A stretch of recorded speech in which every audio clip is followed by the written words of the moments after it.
Hi, నేను మీ అనిల్ నాయర్. చాలా మంది స్టూడెంట్స్ 2025 అనేది చాలా కీలకమైన సంవత్సరము. ఎవరికి? Competitive examination ఆస్పిరెంట్స్కి.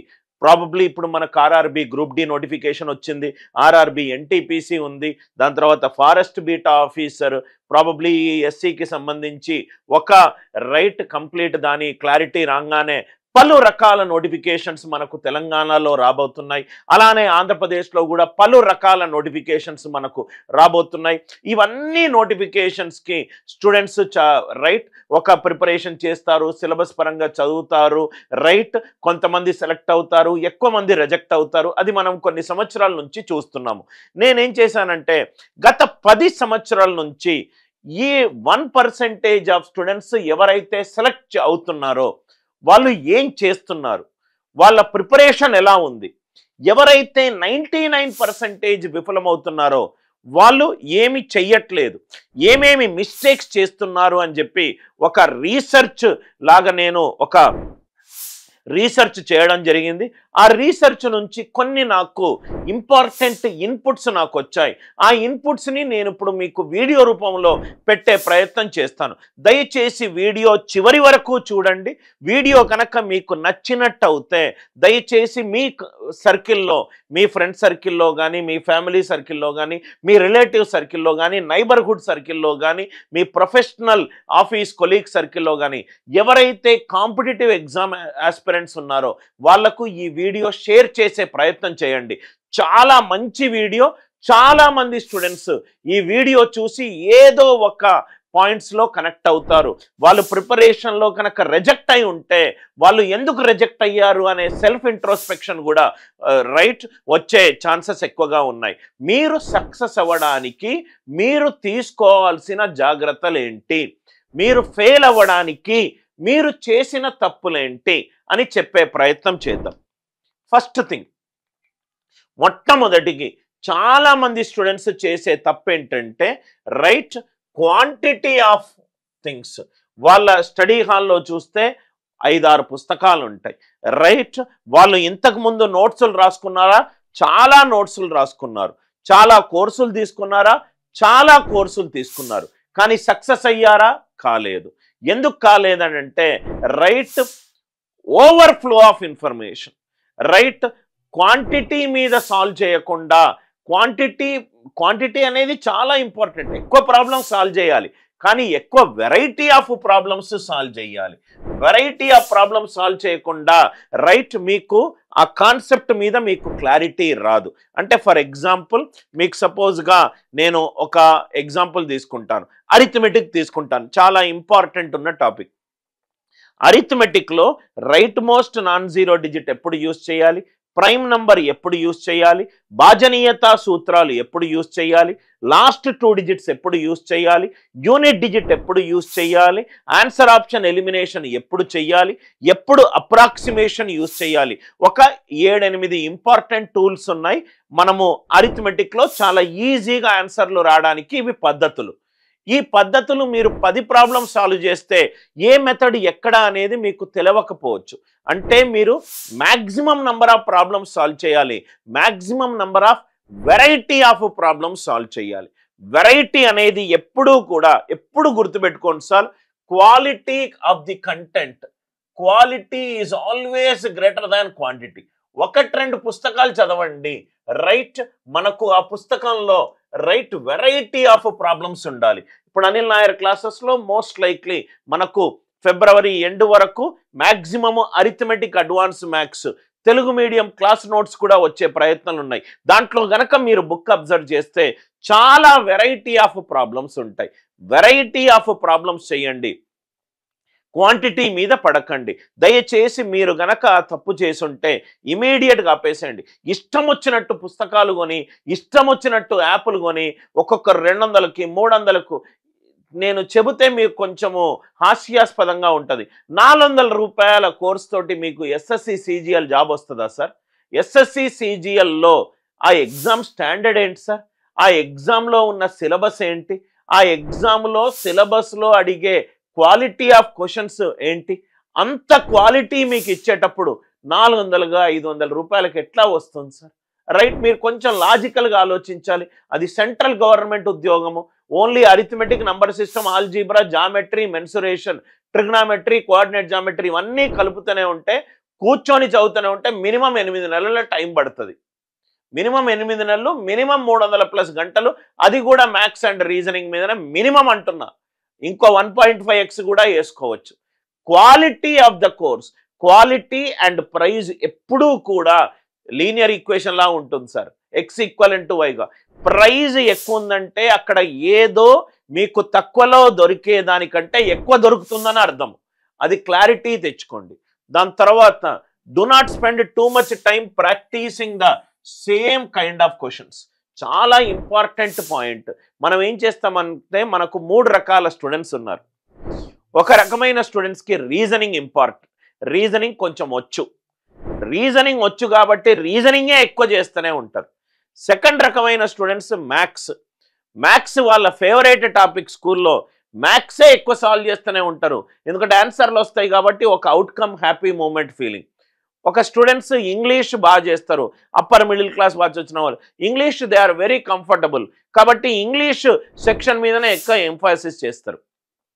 సిలబస్లో ఏ టాపిక్ ఉంది, టాపిక్కి ఎన్నెన్ని క్వశ్చన్లు వస్తున్నాయి. మీరు ఇప్పుడు బ్యాంక్ ఎగ్జామ్ తీసుకున్నారనుకోండి, ప్రిలిమ్స్లో మీరు కట్ ఆఫ్ క్లియర్ అవుతానే మెయిన్స్కి వెళ్ళాలి. దాంట్లో మ్యాథ్స్, రీజనింగ్, ఇంగ్లీష్ మూడింటి మీద ఈక్వల్ వెయిటేజ్ ఇవ్వాలి. దయచేసి ఒక పర్టికులర్ సెక్షన్ మీద టైం ఎక్కువ స్పెండ్ చేసి హ్యాపీ మూమెంట్స్ ఇన్పుట్ తీసుకోకండి. ఎగ్జామ్కి ఏది అవసరమో అది చెయ్యండి. మీరు ఈజీ థింగ్స్ చేస్తున్నారు, నేను మీకు రైట్ థింగ్స్ చేయమని చెప్తున్నాను. Practice a variety of questions, మంచి క్వాలిటీ కంటెంట్. ఇప్పుడు అనిల్ నాయర్ క్లాసెస్ కోర్సులో మొత్తం అన్ని మ్యాథ్స్ క్లాసెస్ అన్నీ నేనే తీసుకున్నాను. రీజనింగ్, ఇంగ్లీష్ మంచి అద్భుతమైన క్యాట్ ఎగ్జామ్ టీచర్లతోటి నేను క్లాసులు చెప్పించాను. మీరు ఆ కోర్స్ కనుక చూస్తే వెరైటీ ఆఫ్ క్వశ్చన్స్ ఉంటాయి, లేటెస్ట్ అప్డేటెడ్ క్వశ్చన్స్ ఉంటాయి, new way of solving questions ఉంటాయి. మీకు గూగుల్లో దొరికేదే నేను చెప్తే ఇంకా నా కోర్సు మీరు ఎందుకు తీసుకుంటారు సార్ అని నేను ఏం చేశానంటే క్వశ్చన్కి నేను నా వేలో సాల్వ్ చేయడానికి ఏమేం చెయ్యాలో ఆ ప్రయత్నాలన్నీ మీకు చేశాను. Concentrate on familiarising yourself with a range of problems. ఇది చాలా important point.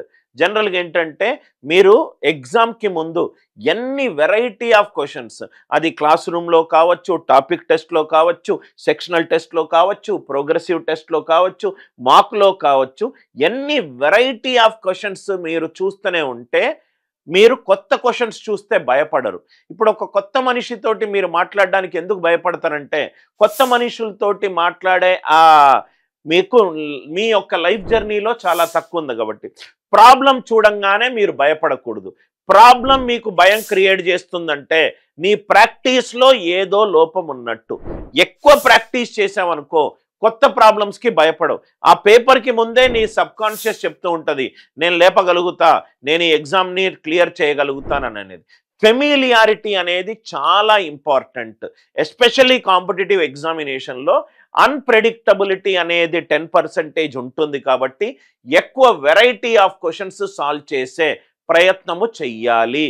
Variety of questions solve చేయాలి కానీ same model, same topic, same concept 100 క్వశ్చన్లు సాల్వ్ చేసేటోడు కంటే కూడా different model, different way of solving, expert teacher guidance తోటి 30 క్వశ్చన్లు solve చేసేటోడు ఎప్పుడూ కూడా గెలుస్తాడు సార్.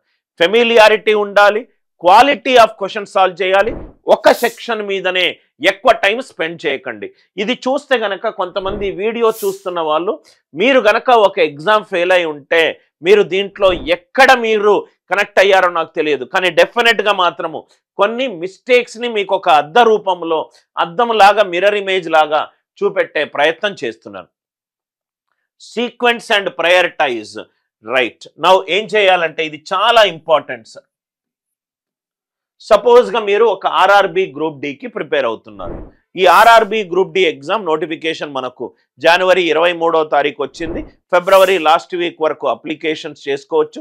ఇంకొన్ని రోజులు ఏమన్నా ఎడిట్ ఆప్షన్ ఉంటే చేసుకోవచ్చు. దాని తర్వాత ఆర్ఆర్బి గ్రూప్ డి నోటిఫికేషన్ ఇంకో 5-6 నెలల్లో మనకు ఎగ్జామ్ ఉంది. ఈ 5-6 నెలల్లో సపోజ్ ఒక ఎగ్జామ్ పేరు తీసుకొని నేను చెప్పే ప్రయత్నం చేస్తున్నాను. ఈ ఆర్ఆర్బి గ్రూప్ డి ఎగ్జామినేషన్లో సిబిటి ఎగ్జామినేషన్ మొత్తం మనకు 90 నిమిషాల టైం ఉంటుంది. 100 క్వశ్చన్లు వస్తాయి. ఏ టాపిక్లు వస్తాయి? Maths, reasoning, general studies, current affairs and general science. ఈ 4 టాపిక్లు వస్తాయి. ఈ 4 టాపిక్లు సరే, నాకు సిలబస్ తెలిసింది, ఎగ్జామ్ ఇన్ఫర్మేషన్ తెలిసింది. మీరేం చేయాలంటే, నేను రోజుకి 4 గంటలు చదువుతాను అని మీరు అనుకున్నారనుకోండి, గంట మ్యాథ్స్కి, గంట రీజనింగ్కి, గంట జనరల్ స్టడీస్ అండ్ కరెంట్ అఫైర్స్కి, గంట జనరల్ సైన్స్కి.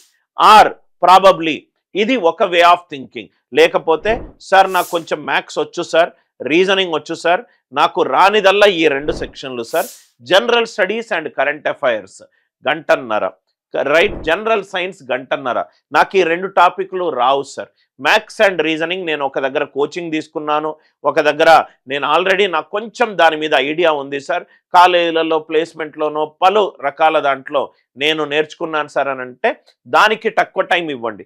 దేంట్లోనైతే మీరు అన్కంఫర్టబుల్గా ఉన్నారో, దేంట్లోనైతే మీకు కొంచెం చదివితే ఎక్కువ మార్కులు వస్తాయో, ఏదైతే మీకు చదవంగానే ఫస్ట్ అర్థమై స్ట్రైట్ ఫార్వర్డ్ క్వశ్చన్లు వస్తాయో ఆ టాపిక్ల మీద టైం స్పెండ్ చేయండి. ఆర్ యు ఆల్ విత్ మీ? దయచేసి మీకు ఫెమిలియారిటీ ఉన్న టాపిక్ మీద ఎక్కువ టైం స్పెండ్ చేయకండి. మీరేం చేయాలంటే, ఈ పాయింట్ నేను మళ్ళీ మాక్ ఎగ్జామ్ స్ట్రాటజీ అప్పుడు నేను మళ్ళీ చెప్తాను సార్, రైట్. దయచేసి 6 రోజులు మీరు చదువుతున్నారు అనుకోండి, వారం రోజులు కాకుండా ఒక రోజు మీ పర్సనల్ టైం పెట్టుకొని 6 రోజులు చదువుతున్నారు అనుకోండి, 5 రోజులు చదవండి. 6వ రోజు చదివిన టాపిక్ల మీద టెస్ట్లు అటెంప్ట్ చేయండి. చదివిన టాపిక్ల మీద మీకు ఆన్లైన్లో ఫ్రీ ఏదైనా దొరికితే యూజ్ చేయండి. లేకపోతే మనం కూడా మన Anil Nair classes, RRB group ఏదైనా ఎగ్జామ్ తీసుకుంటే దాంట్లో టెస్ట్ సిరీస్ కూడా ఉంది. మీరు ఏదైతే 5 రోజులు చదివారో 6వ రోజు మీరు దాని మీద ఎగ్జామ్ రాస్తే మీకు ఒక క్లారిటీ వస్తుంది. నేను ప్రాఫిట్ అండ్ లాస్ ఒక 8 గంటలు చదివాను, నాకు ఆ 8 గంటలు చదివి కొన్ని షార్ట్ కట్స్ నేర్చుకున్నాను. మీరు షార్ట్ కట్స్ని ఎగ్జామ్ టైంలో ఎగ్జిక్యూట్ చేస్తున్నారా లేదా? ఎగ్జామ్ టైంలో అరగంట ఒక టాపిక్ టెస్ట్, అరగంట అనుకోండి, కాన్సన్ట్రేటెడ్గా కూర్చుంటున్నారా లేదా?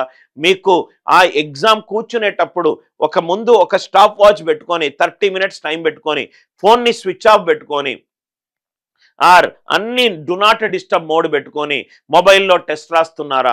ఇవన్నీ కూడా చిన్న చిన్న స్టెప్స్ సార్. మనము ఇప్పుడు ఒక బండి 80 కిలోమీటర్స్ 100 కిలోమీటర్స్ పర్ వేగంతో అలవోకగా నువ్వు నడుపుతున్నావు ఈ రోజు అని అంటే, ఫస్ట్ నువ్వు పుట్టినప్పుడు ఫస్ట్ నిల్చోలేకపోయావు, నిల్చున్నావు, దాని తర్వాత అడుగులేయలేకపోయావు, అడుగులేసావు, దాని తర్వాత నడవలేకపోయావు, నడిచావు, దాని తర్వాత ఉరకలేకపోయావు, ఉరికావు, దాని మధ్యలో నీకు కాళ్ళు దెబ్బలు, సైకిల్ నడిపే ప్రతి ఒక్కరికి తెలుసు. ఫస్ట్ కొన్ని ఛాన్సెస్లో మనం ఫెయిల్ అయిపోతాము, కొంచెం మనకు రైట్ ఒక రకమైన బ్లడ్ కూడా వస్తుంది. కానీ అవన్నీ దాటుతూనే కదా నువ్వు కంఫర్టబుల్గా ఇప్పుడు చదువుతున్నావు. అంటే మీరు రాసే ఫైనల్ ఎగ్జామ్కి ముందు ఆ ఎగ్జామ్ ఎన్విరాన్మెంట్లో నువ్వు చాలా డయాగ్నోస్టిక్ టెస్ట్లు నువ్వు అటెంప్ట్ చెయ్యాలి. అలా చేస్తేనే నీకు రైట్ ఆ ఎగ్జామ్ ఎన్విరాన్మెంట్ కానీ, డైరెక్ట్గా నేను ఫైనల్ ఎగ్జామ్కి వెళ్ళి ఒక హాల్ టికెట్ ప్రింట్ తీసుకొని వెళ్ళి రాస్తాను అని అంటే నువ్వు అసలు ఏ సైన్స్ యూజ్ చేయట్లేదు. నువ్వు అసలు ఆ ఎగ్జామ్ కంటే ఇప్పుడు ఎట్లా అంటే, ఎందుకు సార్ ఈ క్రికెట్ ఆడే వాళ్ళందరూ కూడా డైరెక్ట్గా ఇంటర్నేషనల్ మ్యాచ్ ఆడొచ్చు కదా? ఈ రంజీ ట్రాఫీ ఆడడం ఎందుకు, దిలీప్ ట్రాఫీ ఆడడం ఎందుకు, ఐపీఎల్ ఆడడం ఎందుకు, ఛాంపియన్స్ లీగ్ ఆడడం ఎందుకు? ఇది ఒక్కొక్క స్టెప్ నుంచి ఆటుకుంటూ వస్తే ఒక టెంపర్మెంట్ వస్తుంది, ఒక సస్టైనబిలిటీ వస్తుంది. మనకు చిన్న చిన్న మ్యాచ్ల నుంచి మనం ఆ తప్పులు కరెక్ట్ చేసుకుంటూ వెళ్తేనే కదా మనము ఫైనల్ ఇంటర్నేషనల్ క్రికెట్ మ్యాచ్లో మనము కొన్ని బిలియన్ పీపుల్ వాచ్ చేస్తూనే ఉంటే పర్ఫామ్ చేసేది. అంటే క్రికెటర్సే step by step school level నుంచి డిఫరెంట్ టోర్నమెంట్స్ ఆడుతూ ఇంటర్నేషనల్కి వెళ్ళినప్పుడు మన ప్రిపరేషన్ కూడా అలా ఎందుకు చేయకూడదు? మనం వారానికి ఒకసారి ఒక టాపిక్ టెస్ట్ ఎందుకు అటెంప్ట్ చేయకూడదు? 10 రోజులకు ఒకసారి ఒక మాక్ టెస్ట్ ఎందుకు అటెంప్ట్ చేయకూడదు? మనం అనుకున్న మనకు ఈ ఉద్యోగం రావాలి అని చెప్పి మనము డిసైడ్ చేసి, నేను ఈ ఉద్యోగంలో సెలెక్ట్ అవ్వాలి అని నువ్వు అనుకున్న డ్రీమ్కి నువ్వెందుకు దానికి రెస్పెక్ట్ ఇవ్వట్లేదు? నువ్వు వేరే పనులకు ఇచ్చే రెస్పెక్ట్ నీ కెరీర్ మీద నువ్వు ఎందుకు ఇవ్వట్లేదు అని నిన్ను నువ్వు ఆలోచించుకోవాలి సార్. ప్రయారిటైజ్ చేసుకోండి. నేను ఈ 4 గంటలు చదివితే ఎగ్జామ్లో సిలబస్ ఏముందో ఈక్వల్గా చదువుతాను, ఆర్ ఏదైతే అన్కంఫర్టబుల్ సెక్షన్స్ ఉన్నాయో, ఏదైతే సెక్షన్లో నాకు పట్టు లేదో, ఏదైతే సెక్షన్లో నాకు అసలు జీరో నాలెడ్జ్ ఉందో, నాకు ఇంకో 6 నెలల టైం ఉంది, ఫస్ట్ 2-3 నెలలు ఆ టాపిక్ మీద నేను టైం స్పెండ్ చేస్తాను. అర్థమైందా సార్? సీక్వెన్సింగ్ అండ్ ప్రయారిటైజింగ్ లైఫ్లో చాలా ఇంపార్టెంట్.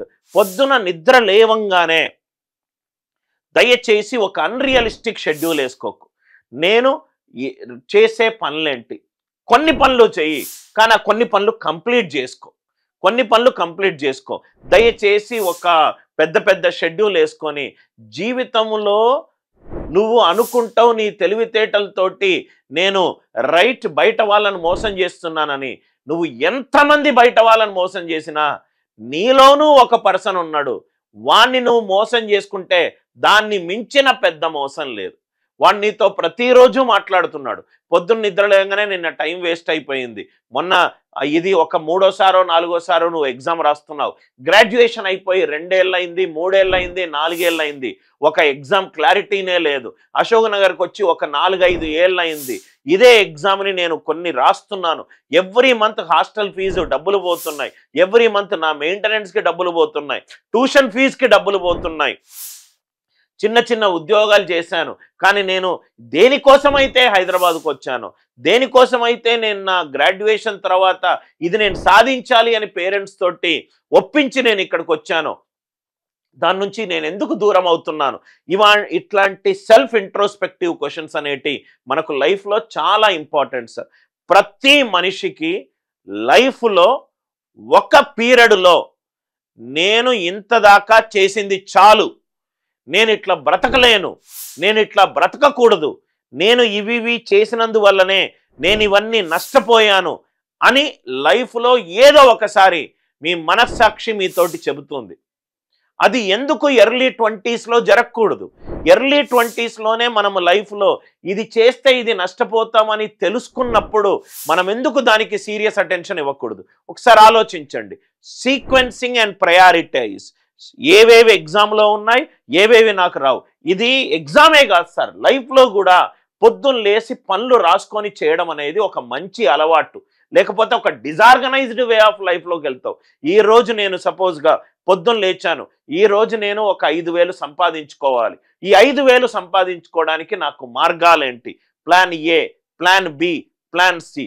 ప్లాన్ ఏ, ఇతన్ని నేను కలుస్తున్నాను, ఈ కలిసేటప్పుడు నేను ఏం మాట్లాడాలి, అతను ఏం ఆన్సర్ చెప్తాడు, ఆన్సర్కి నేను కౌంటర్ స్టేట్మెంట్ ఏమేయాలి. ఒక బిజినెస్ పీపుల్ ఇలా ఆలోచిస్తారు సార్.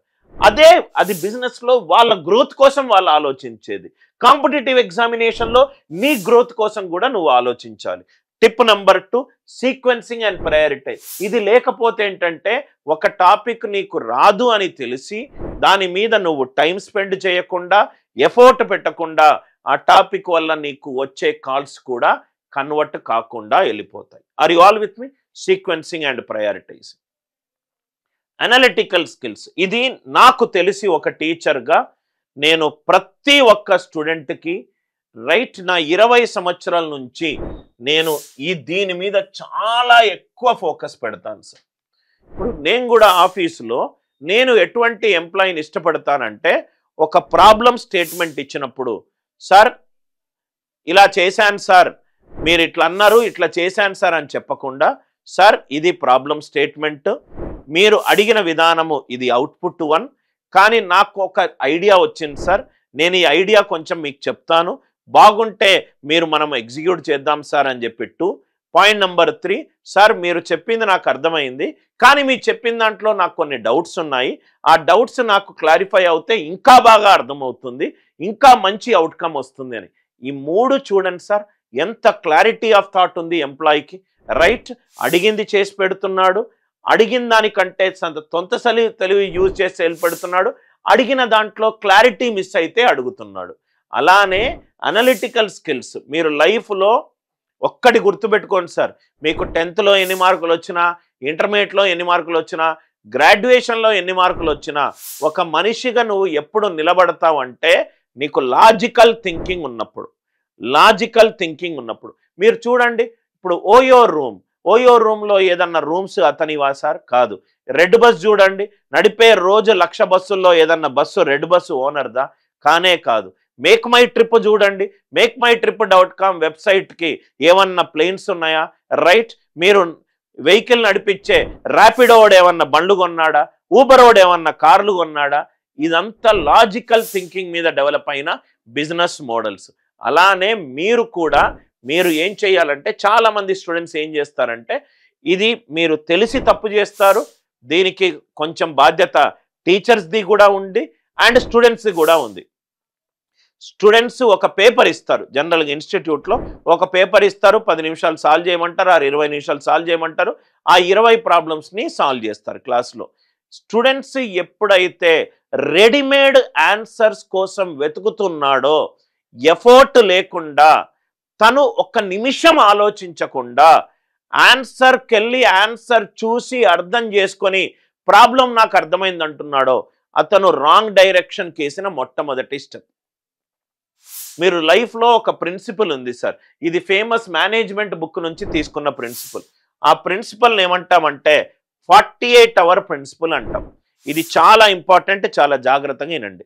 నేను 3-4 ఎగ్జాంపుల్స్లో మీకు ఎక్స్ప్లెయిన్ చేస్తాను. 48 గంటల ప్రిన్సిపల్ అని ఒక ప్రిన్సిపల్ ఉంది. 48 గంటల ప్రిన్సిపల్ ఏం చెప్తుందంటే, సపోజ్ ఏదైనా కొత్త విషయం నీకు తెలిసింది అంటే, నేను మీకు అర్థమయ్యే ఎగ్జాంపుల్ చెప్తాను.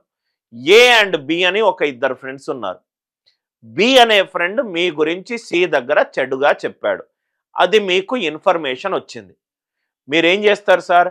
డైరెక్ట్గా బికి ఫోన్ చేసి వేసుకుంటారు, ఆర్ మీరు కొంచెం మెచ్యూర్ అయి ఉంటే బికి రైట్ బితో ఏం చేస్తారంటే, ఓహో నేను బి గురించి విన్నాను, ఇమీడియట్గా ఇంపల్సివ్గా ఫోన్ చేయకుండా మీరేం చేస్తారంటే, ఓకే విన్నాను, నేను కొంచెం ఒక 48 గంటలు నా కోపాన్ని మైండ్లో పెట్టుకుంటా, ఈ 48 గంటల్లో ఇమీడియట్గా వచ్చిన కోపాన్ని అతనికి వామిడ్ చేస్తే, ఆ బ్రిడ్జ్ని గనక మీరు బర్న్ చేస్తే రిలేషన్షిప్లో మళ్ళీ మీరు తిరిగి వెళ్ళలేరు. ఇద్దరూ ఫీల్ అవుతారు, అరే నేను ఎందుకు ఒకడు చెప్పిన మాటలని మంచి ఫ్రెండ్ ఎందుకు పోగొట్టుకున్నా అని నువ్వు అనుకుంటావు, రైట్? నేను చెప్పకున్నా కానీ వాడు తొందరలో నన్ను ఈ మాట అన్నాడు అని అర్థం చేయలేని తనం అయితే అతను కూడా పోగొట్టుకుంటాడు. 48 గంటల ప్రిన్సిపల్ ఏం చెప్తుందంటే, ఏదైనా ప్రాబ్లము మీకు సపోజ్ కనబడ్డది, ఇమీడియట్గా ఆన్సర్ చూడకండి, ప్రాబ్లంని చూసి ఈ మీరు చేసే డైలీ విషయాల్లో ఆ ప్రాబ్లం మీ మైండ్లో తిరుగుతూనే ఉంటుంది. ఆ ప్రాబ్లంకి సొల్యూషన్ 48 అవర్స్ తర్వాత ఏదైనా సొల్యూషన్ ఉంటే అప్పుడు చేయండి. ఏదైనా విషయాన్ని ఇమీడియట్గా ఇంపల్సివ్గా చేయకుండా I will get back to you in 2 days అని చెప్పండి. అది పర్సనల్ లైఫ్ అయినా ప్రొఫెషనల్ లైఫ్ అయినా. సపోజ్గా ఒక ప్రాబ్లం మనకు తెలియదు, డైరెక్ట్గా సొల్యూషన్ చేస్తే మనకు 2 నిమిషాల్లో ప్రాబ్లం సొల్యూషన్ అర్థమవుతుంది. కానీ మీ తెలివితోటి ఎంతసేపు పడుతుంది సార్? 30 నిమిషాలు, 1 రోజు 2 రోజులు వర్స్ట్ కేస్. దాని వెనకాల ఆలోచిస్తూనే ఉంటే మీకు ఆన్సర్ రావడం ముఖ్యం కాదు, ఏదైనా విషయాన్ని మైండ్లో అన్ని యాంగిల్స్ నుంచి ఆలోచించే ఒక టూల్ మీ దగ్గర డెవలప్ అవుతుంది అనేది మీరు అర్థం చేసుకోవాలి.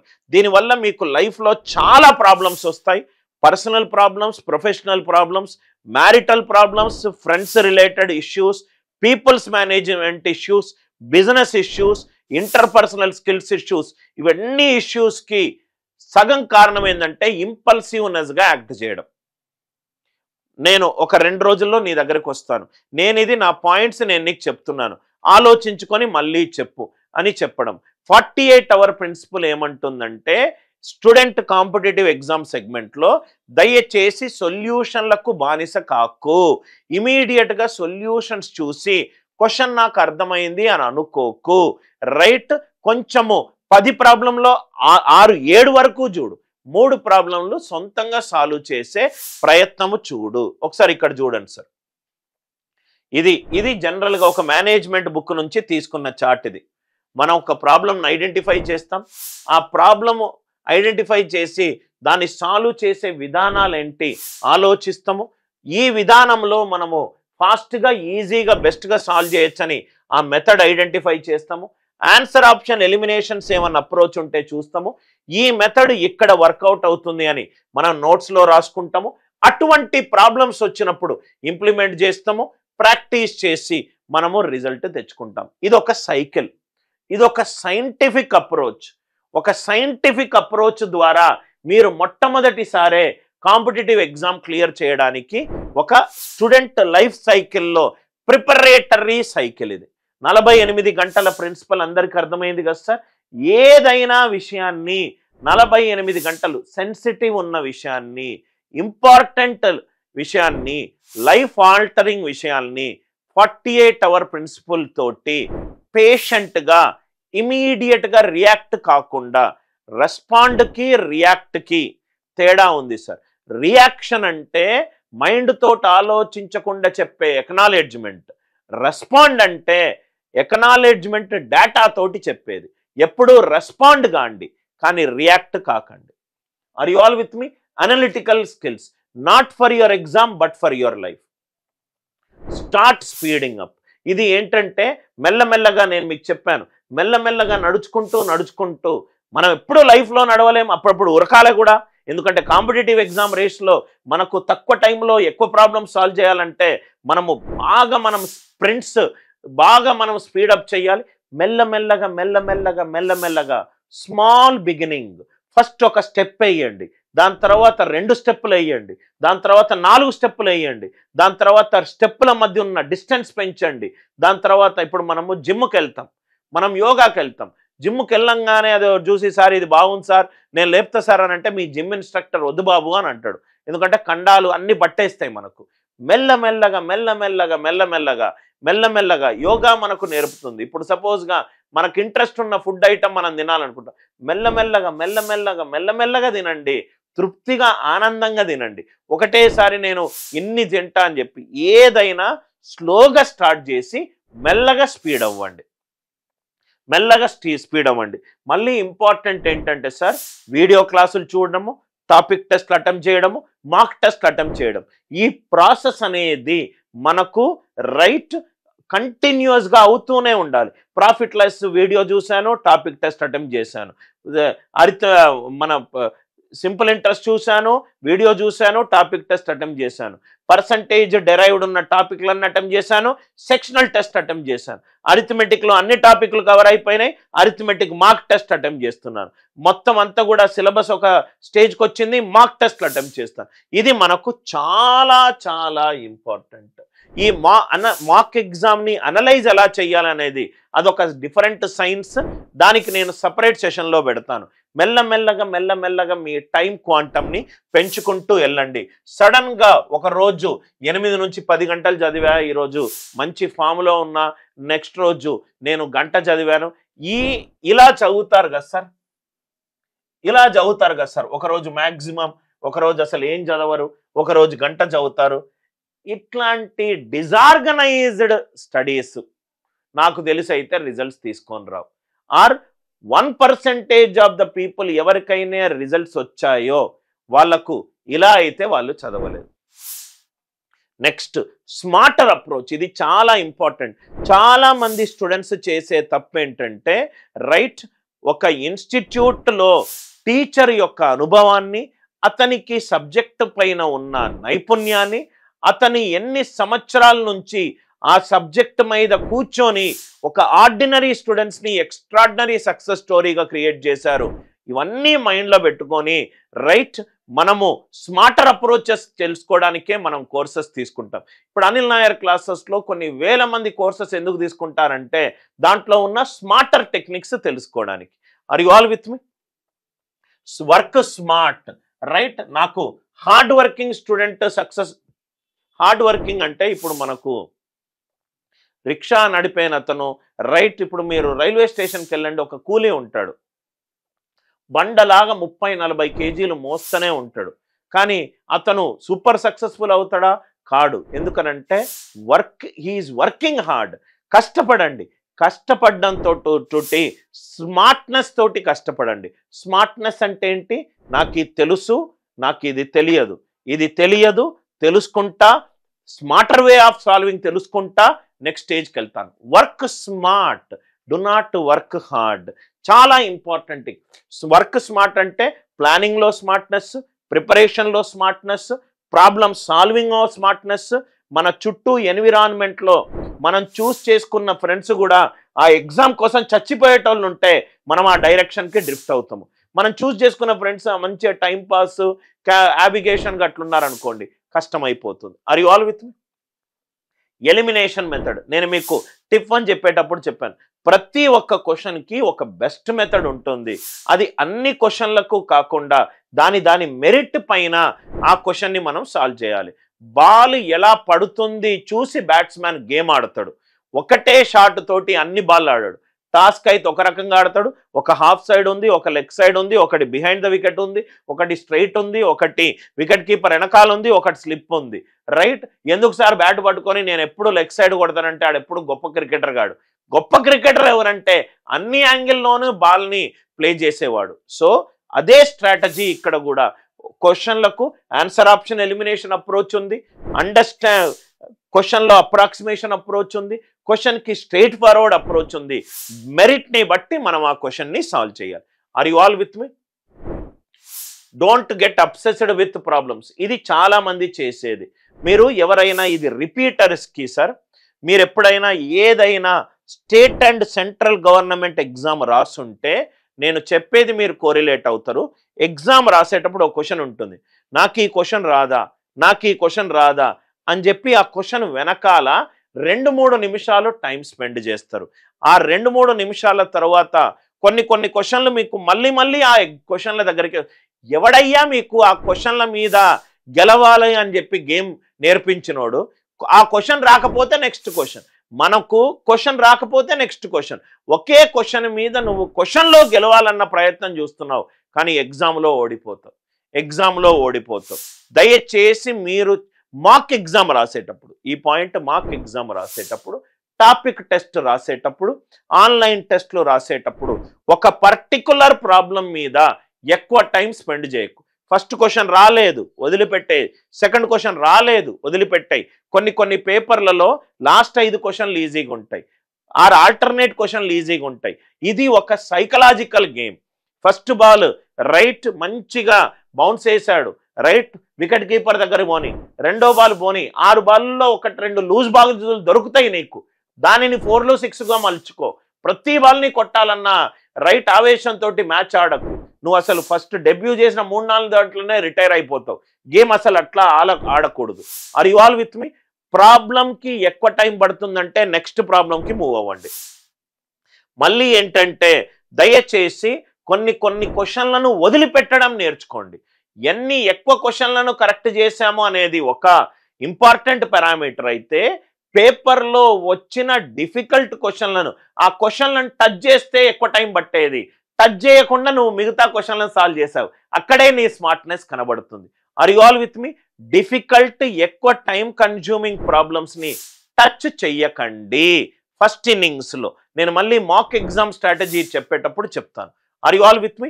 ఇలా గనక మీరు ప్రిపేర్ అయితే ఒక సైంటిఫిక్ అప్రోచ్ ప్రకారము మీరు 0 స్థాయి నుంచి చిన్న స్టెప్స్, నేను ఏదైతే 6 టిప్పులు చెప్పానో అది చేసుకుంటూ వస్తే ఒక స్టేజ్లో మీకు టాపిక్స్ మీద కాన్సెప్చువల్ క్లారిటీ ఉంటుంది. అలా మీరు దాన్ని సస్టైన్ చేసుకుంటూ కన్సిస్టెంట్గా చేసుకుంటూ వస్తే మీరు ఆల్మోస్ట్ కొన్ని మాక్ టెస్టులలో ఆ ఎగ్జామ్కి ప్రీవియస్ ఇయర్ కట్ ఆఫ్ స్కోర్కి దగ్గరగా ఒక 10-15 మార్కులు అటు ఇటుగా వస్తుంది. దాని తర్వాత నుంచి మీకు ఆటోమేటికల్గా రిజల్ట్స్ వస్తాయి. అందుకే కొంతమంది సంవత్సరంలో ఇన్ని ఎగ్జామ్స్ క్లియర్ చేశారు అని అంటూ ఉంటారు. ఎందుకంటే దానికి ఒక సైన్స్ ఉంది సార్. ఎందుకు ఒక కెప్టెన్ రిపీటెడ్గా, ఇప్పుడు మీరు ఆస్ట్రేలియా కెప్టెన్ మెక్కమిన్స్ చూసుకోండి, రైట్, అతను ఎందుకు రిపీటెడ్గా ట్రాఫీలు కడుతున్నాడు? దానికి ఒక సైన్స్ ఉంది, దానికి ఒక science of playing the match ఉంది. ఇలా చేసుకుంటూ వెళ్తే 2025లో మీరు అనుకున్న ఏదైనా ఉద్యోగానికి, ఇది ఒకే యాప్టిట్యూడ్ ఎగ్జామ్కి సంబంధించి కాదు సార్, ఆల్ ఎగ్జామినేషన్కి ఒక ఇంపార్టెంట్ స్ట్రాటజీ వీడియో. ఇలా చేసుకుంటూ వెళ్తే మీకు సక్సెస్ వస్తుంది. సార్ నేను పలు రకాల ఎగ్జామ్స్, ఇప్పుడు లేటెస్ట్గా 2025లో కొన్ని ఎగ్జామ్ క్యాలెండర్స్ ఇచ్చారు, కొన్ని ఎగ్జామ్స్ నోటిఫికేషన్ రిలీజ్ అయ్యాయి. దయచేసి మీకు ఎలిజిబిలిటీ ఉంటే ఇవన్నీ ఎగ్జామ్స్ అప్లై చేయండి. ఇది ఆర్ఆర్బి గ్రూప్ డి జనవరి 23 వచ్చిన నోటిఫికేషన్. ఇప్పుడు మనకు ప్రస్తుతము హార్టెస్ట్ సెల్లింగ్ కోర్స్ ఇది. Complete syllabus coverage, 1500 plus shortcut tricks ఉంటాయి. Bank exams SBI PO, SBI clerk, మళ్ళీ మనకు ఐబీపీఎస్ పిఓ, ఐబీపీఎస్ క్లర్క్, చాలా ఎగ్జామినేషన్స్ మనకు ప్రతి ఇయర్ బ్యాంక్ ఎగ్జామ్లో మోరార్లెస్ మనకు ఏ మంత్లో ఏ నోటిఫికేషన్ వస్తుందనే పూర్తి ఐడియా ఉంది. ముందు నుంచి ప్రిపేర్ అవ్వండి. ఇది బ్యాంకింగ్ అండ్ ఇన్సూరెన్స్ ఎగ్జామినేషన్, చక్కగా మల్టిపుల్ వ్యాలిడిటీ, మల్టిపుల్ ప్రైజ్ ఉంది. SSC examinations already calendar announcement అయ్యింది. ఇది సెంట్రల్ గవర్నమెంట్ ఉద్యోగము, బ్యాంకింగ్ ఇండస్ట్రీకి సంబంధించిన ఉద్యోగం. నేను ఎస్ఎస్సి ప్రిపేర్ అవుతున్నానంటే దీంట్లో కూడా మల్టిపుల్ మంత్స్, మల్టిపుల్ వ్యాలిడిటీ ఉంది. సార్ నేను 3 కోర్సులు నాకు కావాలి sir, arithmetic, advanced maths, reasoning, right? ఈ 3 ఉన్న కాంబో 3-in-1 ప్యాకేజ్ మన దగ్గర ఒకటి ఉంది. కాంబో 3-in-1 ప్యాకేజ్ మన దగ్గర ఉంది. ఇది విత్ ట్యాక్స్ మనకు 1999 పడుతుంది సార్. విత్ ట్యాక్స్ మనకు 1999 మనకు పడుతుంది. 18% జిఎస్టీ, మీకు రిసీట్లో జిఎస్టీ నంబర్ కూడా ఉంటుంది. ఇది 3 కాంబో 3-in-1 ప్యాకేజ్. మనకు తెలంగాణ ఎఫ్బిఓ ఎగ్జామినేషన్ ఫిబ్రవరిలో లాస్ట్ వీక్లో వచ్చే రైట్ అప్డేట్ ఉంది, దానికి సంబంధించింది. దాని తర్వాత ఇది ట్యాక్స్ తోటి ఇది కూడా 1999కి మీకు పడుతుంది. అన్నీ కూడా 18% GST included. All in one course. ఇది కూడా మీకు ట్యాక్స్ తోటి 5000 రూపీస్ పడుతుంది, రైట్? 5000 rupees almost. అక్కడ కూడా మీకు 50% డిస్కౌంట్ ఉంది. అరిథమెటిక్ సపరేట్ కోర్సులు 3 months, 6 months, 12 months only arithmetic అనుకునే వాళ్ళకు. రైల్వే ఎగ్జామ్స్ ఆర్ఆర్బి, ఎన్టీపీసీ రాసుకునే వాళ్ళకు 3 months, 6 months, 12 months. Pure maths 3 months, 6 months, 12 months. Subject wise కోర్సులు ఉన్నాయి, ఎగ్జామ్ వైజ్ కోర్సులు ఉన్నాయి. దాని తర్వాత కాంబో కోర్సులు ఉన్నాయి. కాంబో 3-in-1 అంటే arithmetic, pure maths, reasoning. All in one course అంటే దాంట్లో ఇంగ్లీష్ కూడా యాడ్ అయి ఉంది. ఇలా మీరు చాలా అద్భుతమైన ఏపీ పోలీస్ ఎస్ఐ ఎగ్జామ్ ఉంది, తెలంగాణ పోలీస్ ఎస్ఐ ఎగ్జామ్ ఉంది. మీరు ఏ కోర్స్ తీసుకున్నా కూడా మీకు మోస్ట్లీ అన్ని మ్యాథ్స్ క్లాసులు నేనే తీసుకుంటాను సార్. దాంతోపాటు రెగ్యులర్గా యూట్యూబ్లో స్ట్రాటజీ వీడియోలు, ఎగ్జామినేషన్ ఇన్ఫో వీడియోలు, మీకు ఉపయోగపరమైన వీడియోలన్నీ కూడా నేను యూట్యూబ్లో పెడుతూ ఉంటాను. వీడియో నచ్చినట్టు అయితే వీడియోని లైక్ చేయండి, షేర్ చేయండి, ఛానల్ని సబ్స్క్రైబ్ చేసుకోండి.